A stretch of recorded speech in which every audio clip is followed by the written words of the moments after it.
Hello, hello. This is Marie's Message 411 TV. Welcome.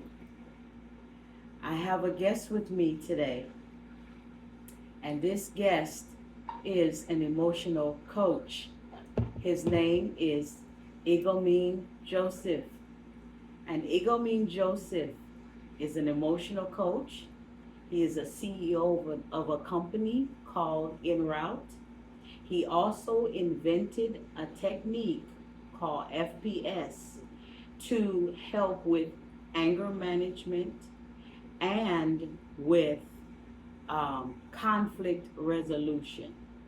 And so we're going to have an interview with Igomene, and we're going to peel back the layers and go back from the beginning and work our way up so that he can explain how he got to the point where he created that technique. Everyone calls him Iggy, Iggy, Iggy. Hello, Igomene, or Hello, Iggy. everyone. Hello. How are you today? I'm doing good, doing good. Okay. hmm Where would you like to start? Let's go back. You want to go back to your childhood before you came to America, and then we work our way up to how you became a CEO and an author. Okay.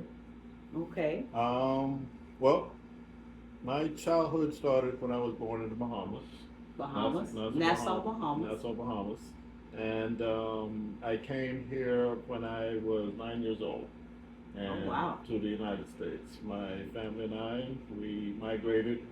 It was the four of us, siblings, that is. I have a younger brother and two younger sisters. So my parents and I, we migrated here from Bahamas to the U.S. We first moved, and this was back in 1990, and we first moved to Miami. Well, we started out in Miami, and then we moved our way here to Fort Lauderdale, and we've been kind of stuck in kind of here ever since. Oh, okay. So you grew up in Fort Lauderdale. Yeah. Okay. What was it like migrating from the Caribbean to the U.S. as a child? It was not so traumatic in terms of the transition, being that it was the culture was something to get used to because in the Bahamas we're used to the Goombay Festival, the foods, different things like that, and so coming here was uh, just a little bit of a transition in terms of assimilating with the language, Mm-hmm. um, because in the islands, our tree was when you say the number three, It was tree. it was tree. Yeah, so that was one of those Tree tricky is always words. tree. Yeah, so it was one of those tricky things you have to, So it's the tree yeah, and it's the number tree. right. And so part of that was getting used to the little dialect change and stuff like that. But other than that, growing up in school was great. Growing up in our neighborhood um, was fine, So normal. you didn't miss the culture coming from the Bahamas to the U.S. It was not something to miss per se, but it was leaving it for something new and different. So, when your kids and your family is making their own decision as far as relocating for, a better life and a better life existence, and as kids, we just have to tag along. And so, um, I mean, the memories that I had about in the Bahamas, those would never leave me. But I made new memories here in South Florida. So as a child, growing up here and going to school, um, as a young boy, how was it growing up in America and going to school? School was pretty normal. I had to get used to the different grades as far as, because I think in the islands it might be a little bit different, when you try to figure out what is high school versus elementary Mm-hmm. versus college. So but when I first came here, we started out in elementary school, Mm-hmm. and so uh, that was pretty basic, pretty normal, pretty standard as far as going to school. Mm-hmm. I mean, it wasn't too much of a difference in terms of, uh, you know, because I think the only thing I remember at that age, 9 years old, is probably the uniforms. Like, Oh, okay. Wearing uniforms right, for yeah, school. yeah. Versus when I think I came here, they didn't have uniforms at that time. So, Yeah. Yeah. so that was something, when you compare things like that. So the grade structure, the uniform, Yes. and then at the same time, adjusting to the difference in the language because, well, the language was not completely different. It was just a little The accent. dialect. Yeah, the dialect and the accent. So, Oh, yeah. okay. Okay. Um, so you went through school, you graduated, did you go to college? Yeah, I went to college at Broward. It's called Broward College now, but back then it was called BCC, Broward Community College. But Okay. now it's just Broward College. And so I went there and I took some classes in business administration, health management. Took all the prerequisites that you're supposed to take for either a 2-year associate's or the 4-year degree. Mm-hmm. So I did that for a couple years. I didn't complete my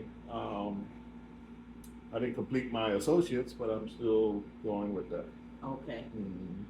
Mm-hmm. So when did you start, like, did you ever have a family? When did you start having a family? Did you get married after college? Right after high school, I started a family. My family was young. I started my family young. I was 19 years old when I met my high school sweetheart at that time. Okay. And so we were high school sweethearts, and so we started a family. I started working. She started She started going to school, and so we were doing those things as young family kids could try to do. So I had my first son, and then I have my 3 daughters. I mean my 2 daughters, and so yeah, it made it work. And life was a challenge because back then, when you're navigating life and you're trying to figure things out, you're trying to figure out your budget, your expenses, Yes. raising the family. And you're young. You're right, and all of that. Inexperienced, Yeah, still learning. Still learning, exactly. So those things played a huge factor in terms of growing up, learning about life, learning about myself, learning about other people, and so Okay. those were some of the challenges that we had to deal with. So when did you get to the point where you decided that you wanted to become a CEO of a company, or did you become an author before you became a CEO? I became an author before I became the CEO. The authorship came about because I think I wrote my first book, which had to do with mental health. Mm-hmm. So then I wrote my first book, and then I wanted to understand what different diagnoses around mental health looked like. So I wrote my first book, which is called Schizophrenia: When Body, Mind, and Spirit Goes to War. Okay. And so that was one of my first book, and then I wrote a couple books after that, and so yeah. But it was in those periods of my life of trying to figure out things about myself, things about, like I said, life in general, is where book writing became a passion of mine. And then the CEO part of it just came natural per se because it was like something, I guess maybe I always had an entrepreneurial spirit, and so I wanted to learn about business and management and things like that. I never officially took courses for that, Mm-hmm. but I had that drive in me to learn about business and things like that. So, Okay. but as far as that's the question, as far as the CEO part, that came about when I first started looking into what it took to run your own, or even start your own business. So To just be an entrepreneur. right? Yeah. Okay. The whole CEO thing it just came afterwards. Okay. So tell the audience what the name of your company is, and um what are the services that you provide in your company. So InRoute provides. It's called InRoute. InRoute and Company. InRoute and Company. LLC. LLC. Yeah. And so InRoute is basically a consulting company. And consulting meaning that a client will consult us for different services. And InRoute came about because I used to have clients where they would call me for a variety of things, whether it's running errands, what else? Yard work. Um, they would call me for technical assistance with their phones or computers, and so over time I kind of parlayed those things that clients would call me for services. Oh, so it does make sense. En route, I am en route to help you with whatever right. your need is. Exactly. that you need at that time. At that time. So for example, I have a cleaning company called Cleaning Genie. If I am a part of En route, that would mean that En route would now be able to provide cleaning services if someone needs cleaning services, right. And so if someone needs taxi services, it provides that as well. Right. So there's different services that that's under that umbrella of InRoute, yeah. Okay. And right now, one of the signature services is the emotional coaching and conflict resolution that we yes, let's talk about that.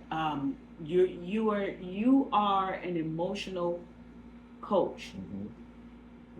Give some details of when you say you're an emotional coach, what you do, and how that led up to the FPS technique that you created. Certainly. Well, it started off a few years ago when I got into helping my mom who had her mental health diagnosis. And so she was the gateway that helped me get into the field of mental health and learning about depression, anxiety, schizophrenia, bipolar, and those type of things. And in the process of being in that field, they had a certification from the Florida Certification Board called a peer specialist. A peer specialist is basically if you have a family member or you yourself are dealing with a diagnosis, whether it's mental health or whether you're a substance abuse person dealing with that type of issue, or any one of those combination there, you can be certified as a peer specialist. So for me, that's what I ended up becoming, a peer specialist and a behavioral health technician. Okay. Then later on, what I did with that certification is I developed the FPS technique. The FPS technique stands for Feeling Problem Solution. Say that loud. Say that into the mic so they can hear you. The FPS technique. FPS technique. Break that down for them, Iggy, so everybody can have a full understanding of what this technique is. Guys, I love this technique. I am so in love with this technique, but I want him to explain it to you. The FPS technique stands for Feeling Problem Solution, and basically it's a technique where you communicate in a way where you state your emotions first, that's the feeling, and then you follow that up with the solution of how you see the issue that you need to be working towards, and then you come up with a solution.